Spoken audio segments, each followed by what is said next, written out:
Fænomenet nordlys har altid fascineret mennesker overalt på jorden. I den nordiske mytologi ligger nordlyset som et hegn omkring jorden, bygget af guderne og skal beskytte menneskene mod jætterne. Nordlyset beskytter os måske ikke mod jætter, men hvis det ikke var der, ville vi blive stegt og ristet af kosmisk stråling fra rummet.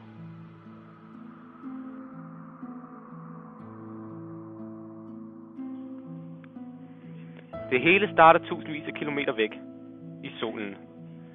Solen er som en gigantisk fusionsreaktor, der fusionerer brint til helium og senere til tungere stoffer. Denne proces bliver ved helt indtil solen danner jern, hvorfra det ikke længere er energimæssigt rentabelt at lave fusion, og solen derfor kollapser. Det resulterer nogle gange i gigantiske supernova-eksplosioner. Denne proces resulterer også i, at der tusindvis af gange i minuttet overalt på solens overflade forekommer gigantiske eksplosioner, og de eksplosioner udsender elektromagnetisk stråling i hele det elektromagnetiske spektrum. Det kan forstyrre radiokommunikation på jorden. Derudover sendes tusindvis af andre ladede partikler ud i verdensrummet, med over 1,6 millioner kilometer i timen. Denne strøm af partikler kaldes solvinden. Disse partikler kan normalt ikke bemærkes på jorden, men en gang imellem udsender solen en ekstra stor mængde ioniserede partikler, og det er dem, der er årsagen til nordlys.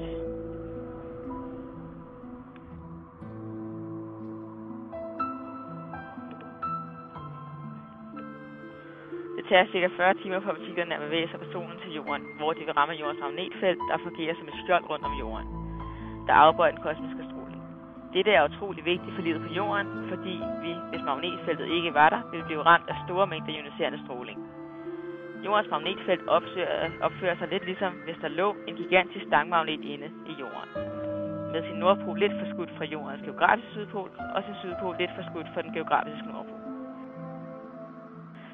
Jordens poler er ikke konstante. Med ca. 200.000 års mellemrum foregår der en såkaldt polvending, hvor polerne over en periode på omkring 1000 år bytter plads. Tidsperioden mellem polvendingerne varierer meget, for der er ingen systematik i polvendingerne. Sidste polvending fandt sted for ca. 750.000 år siden.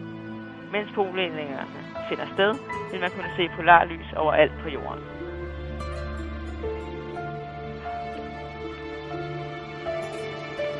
Når de ladede partikler fra solen rammer dette magnetfelt, styres de langs feltlinjerne mod jordens magnetiske poler, hvor de vil blive afbøjet mod jorden og bevæge sig næsten lodret nedad.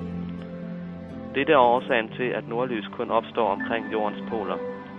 Efterhånden som partiklerne kommer tættere og tættere på jorden, vil de ramme ind i jordens atmosfære, hvor de kolliderer med atmosfærens andre partikler. Ved dette sammenstød modtager partiklerne fra jordens atmosfære en masse energi og opnår en såkaldt exciteret tilstand. De exciterede partikler vil derefter frigive den energi i form af elektromagnetisk stråling for at nå tilbage til grundtilstanden. Denne proces kaldes emission, og den elektromagnetiske stråling, som blev udsendt, ser vi som nordlys.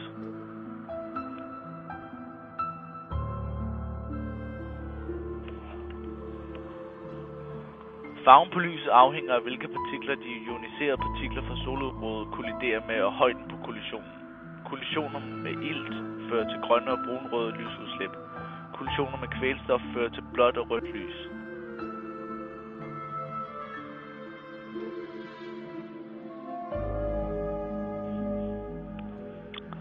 Polarlys er ikke et fænomen, der kun findes på jorden. På alle planeter med en atmosfære vil der være en lysreaktion på solvindens partikler, men det kræver et magnetfelt, før de får den samme struktur som polarlyset på jorden. Saturn og Jupiter har et magnetfelt, der er parallelt med deres rotationsakser, ligesom det er jorden.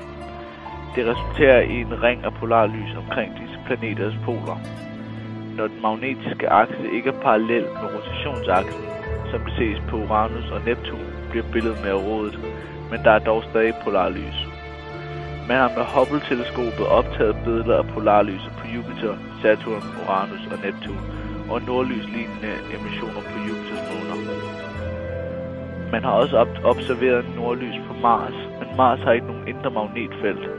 Til gengæld er der mindre magnetfelter rundt omkring Mars på Mars' overflade, og man regner med, at det er disse, som er årsagen til polarlyset på Mars.